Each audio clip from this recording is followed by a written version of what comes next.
Đa lệ buồn chụp pram tháng ngày nơi san gia và tây trần chạm mớ thả phụ nhôm thuê cái class tam đàn tặng ở khné.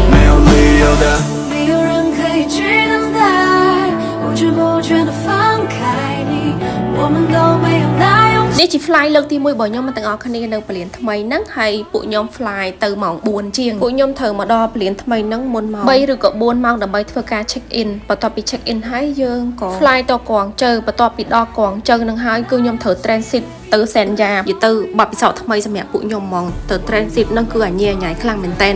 រមតាបានហ្នឹងគឺស្លាប់រឿងអីមិនស្លាប់ទាំងអស់គ្នាពេលខ្លីខ្លាំងមែនតើ fly ពីកងជើទៅសែនយ៉ាហ្នឹងអត់យូរទាំងអស់គ្នាក្នុង around 1 ម៉ោងអីហ្នឹងដល់ហើយ1 ម៉ោងជាងហើយនៅថ្ងៃទី1ខ្ញុំគេងនៅ Halton Sanya Yalong Bay Resort and Spa បន្ទប់គេអាហ្នឹងគឺធំទលាយមែនតើមានសពគ្រប់មានតាំងពីសាប៊ូកក់សក់សាប៊ូដុសខ្លួននេះទៅទៅដើរលេងនៅចិនបាច់ចាំយកឲ្យវ៉ាន់ឲ្យច្រើនពេកអ្នកទាំងអស់គ្នាពេលព្រឹកឡើងគេស្វាគមន៍ជាមួយនឹង breakfast signature របស់គេហ្មងទាំងអស់គ្នាញ៉ាំបដើមើលភ័យភ្នំបដើមើលទេសភាពគឺអែមហ្មងណាមក resort នេះចំណេញណាទាំងអស់គ្នាជាប់មាត់សមុទ្រតែម្ដងគេមានអាងហែទឹកបើនិយាយពីទេសភាពជប់វិញតែរបស់គេនឹងស្អាតខ្លាំងមែនតើហើយបន្ទាប់មកខ្ញុំដើរលេងនៅលើភ្នំទាំងអស់គ្នាភ្នំរបស់គេនេះមានឈ្មោះចែកវែងពេកបាទមុនឡើងលើភ្នំហ្នឹងគឺខាងបងធួកាយហ្នឹងគាត់រៀបរាប់ទៅតងជាមួយប្រវត្តិភ្នំហ្នឹងអញ្ចឹងទៅនៅលើភ្នំហ្នឹងស្អាតជាងគេគឺស្ពានយោតែម្ដងទាំងអស់គ្នាគឺធីមខ្ញុំសប្បាយខ្លាំងមួយអ្នកហ្នឹងមានមកពីខ្មែរយើងមានពីម៉ាឡេហើយនឹងខាងចិនណាខ្ញុំវិញអេនអនសាហាវឃើញព្រៃភ្នំព្រៃព្រឹក្សាវាទៅទេសភាពហ្នឹងគឺស្អាតមែនតើហ្មងខ្ញុំស្រឡាញ់ចូលចិត្តមែនតើហើយអាកាសធាតុគឺអត់សូវក្តៅហ្មងទេមកល្ម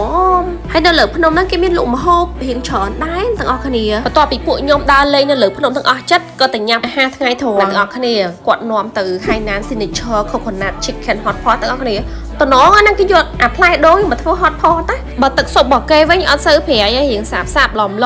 ស្រៀងជាមួយនឹងស៊ុបខ្មែររបស់យើងណាគ្រឿងសមុទ្រក៏ស្រស់ទាំងអស់គ្នាប្រហិតគេនេះគឺឆ្ងាញ់មកមានតែប្រហែលគ្រាប់ទៅដើមគ្នាសាហាវបើសិនជាទាំងអស់គ្នាទៅញ៉ាំនៅកន្លែងហ្នឹងណាកុំជ្រលក់មួយទឹកជ្រលក់នេះអីញ៉ាំជ្រលក់ជាមួយទឹកស្អៀវទៅឆ្ងាញ់ជាងណាបន្ទាប់ពីពួកខ្ញុំញ៉ាំ hot pot ឆ្អែតហើយក៏ទៅមើលកន្លែងគេធ្វើសរសៃបែបបុរាណណាទាំងអស់គ្នានៅហ្នឹងតំណងណាហើយធំទលាយមែនតើហើយ and then ក៏ញ៉ាំបាយពេលល្ងាចនិយាយទៅអូយមកហូបនៅចិនច្រើនទាំងអស់គ្នាខ្ញុំញ៉ាំឡើងញែងខ្លួនហ្មងវាច្រើនពេកហើយបន្ទាប់មកទៅអាកន្លែង Night Market គេពេលយប់ឡើងមនុស្សច្រើនណាស់បើនិយាយពីមកហូបអាហាររបស់គេគឺសម្បូរបែបមានតាំងពីប៉ាអែមមានតាំងពីអា signature នៅស្រុកចិនរបស់គេហ្នឹងហើយបើចាស់នៅស្រុកគេហាត់ប្រាណនៅខ្មែរយ៉ាងដែរហ្នឹងនិយាយទៅគេពាក់ពោះសដូចគ្នាហ្មងទីជាថ្ងៃទី2ទាំងអស់គ្នាពួកខ្ញុំបានទៅអូតែលរបស់គេគឺលំដាប់ហ្មងណាអូតែលគឺលយមែនតើនេះកន្លែងក្រៅអូខេគេជ្រៀងណាប៉ុណ្ណាណៃបើកន្លែង aquarium របស់គេវិញទាំងអស់គ្នាគឺស្អាតហ្មងហើយត្រីគឺចម្រុះហ្មងថាទៅពេលទៅត្រូវទិញសមុទ្រណា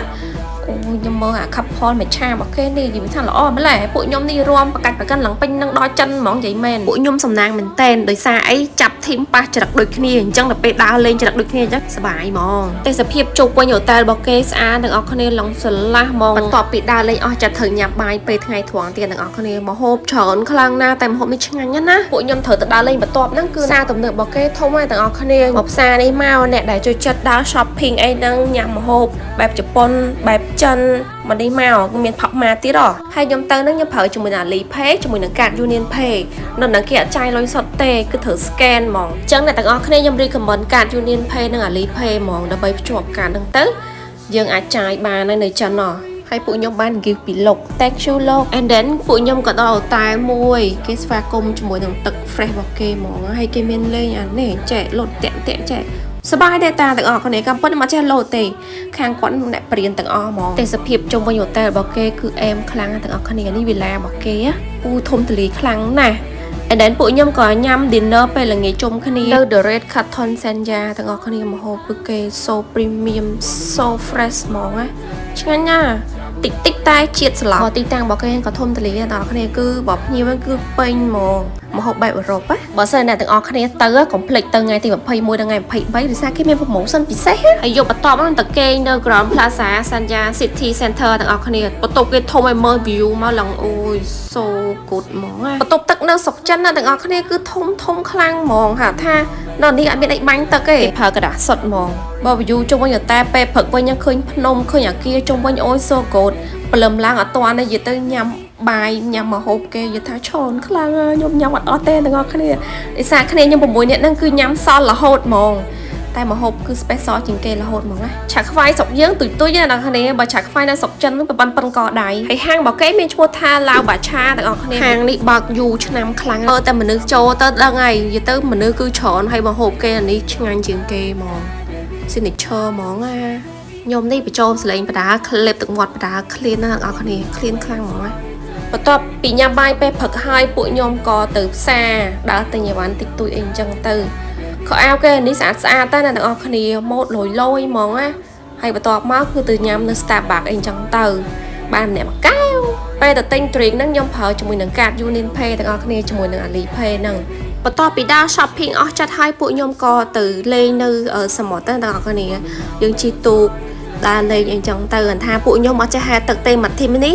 ហែទឹកតែម៉ាក់អ្នកទេថាធីមពីខ្មែរទៅគឺអត់ហែទឹកហ្មងខ្លាចទឹកខ្លាំងហើយគេ welcome ជាមួយនឹង drink គេមានជាមួយនឹងម្ហូបអញ្ចឹងទៅហើយពួកខ្ញុំមានស្រីតែ3នាក់ទេព្យុតហ្មងណា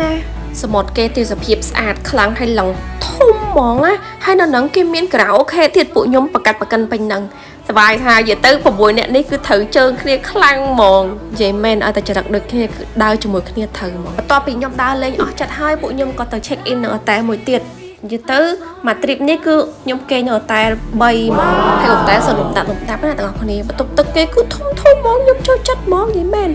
មកម្នាក់ឯងរៀងវាលមានអារម្មណ៍ថាប៉ើតែធ្វើមិនទេយើងគ្មានជំរឿទេយើងមកស្រីតែម្នាក់ឯងអញ្ចឹងគេងមកបន្ទប់ម្នាក់ឯងខាងធីមម៉ាឡេវិញគាត់មានស្រី2នាក់អញ្ចឹងគាត់គេង2នាក់បន្ទាប់ពីពួកខ្ញុំ check in ហើយអស់ក៏បានទៅជួញជាមួយនឹង garden fair របស់គេគឺមាន food គេអីតិចតួចអញ្ចឹងទៅមានប៉ាអែមមានផ្លែពេលយប់ឡើងញ៉ាំបាយជុំគ្នាទាំង3ធីមមានប្រទេសជាច្រើនដែលចូលរួមជាមួយនឹង challenge ហ្នឹងអញ្ចឹងណាហើយម្ហូបរបស់គេគឺចានធំខ្លាំងណាស់ពេលព្រឹកឡើងគឺជាថ្ងៃចុងក្រោយពួកខ្ញុំក៏ញ៉ាំ breakfast នៅតែអញ្ចឹងទៅ and then យើងក៏មាន seminar និយាយទៅតងជាមួយនឹង farm trip របស់យើងមានប្រទេសជាច្រើនចូលរួម20នាក់ជាងហើយខ្ញុំជាតំណាងនៅប្រទេសខ្មែរក៏មានការ interview ពីខាងកាសែតអីអញ្ចឹងទៅហើយនេះឈ្មោះយ៉ាយ៉ាហើយធីមរបស់ខ្ញុំមាន6នាក់នេះស្រី3ប្រុស3និយាយទៅ happy សាហាវហ្មងនិយាយមែនហើយខ្ញុំក៏បាននិយាយពីខាងធីមដែរគឺតុក្កតានេះសូខ្ជូតហ្មង and then ខ្ញុំក៏ធ្វើការ check in ពីសិនយ៉ាទៅកួងជើនឹងអស់គ្នា fly ពីសិនយ៉ាទៅកួងជើ and then ពួកខ្ញុំក៏បន្តពីកួងជើទៅខ្មែរវិញទាំងអស់គ្នាយន្តហោះនេះខ្ជូតទៅហាវឡើងពណ៌ pink ហ្មងណា then ដល់ពលានថ្មីរបស់យើងសូស្អាតមែនតែនយប់ឡើងហើយវីដេអូរបស់ខ្ញុំមានតែប៉ុណ្្នឹងទេបាយ